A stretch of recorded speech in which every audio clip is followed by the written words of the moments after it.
చెప్పలేనంత మందికి త్రోవ తప్పటానికి ఒక్కడే కారణం అయ్యాడు. ఆయన ఎవరో తెలుసా? బిలాము. ఈరోజు నీ కుటుంబం త్రోవ తప్పిపోతుందా? నువ్వే కారణం.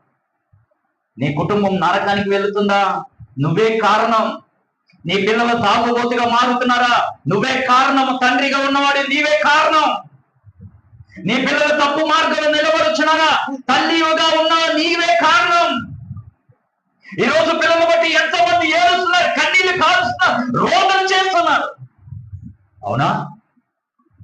వారు తప్పు మార్గంలో వెళుతున్నారంటే మనమే కారణం. నా తల్లి, నా తండ్రి, ఈరోజు నువ్వెవరైనా కావచ్చు, నీ బ్రతుకు ఏదైనా కావచ్చు.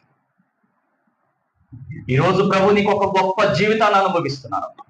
గొప్ప జీవితాన్ని ప్రభు నీకు ఇస్తున్నాడు. ఈరోజు ఆ తప్పుడు మార్గం నుంచి నువ్వు బయటికి వస్తావా? ఆ తప్పుడు జీవితం నుంచి నువ్వు బయటికి వస్తావా?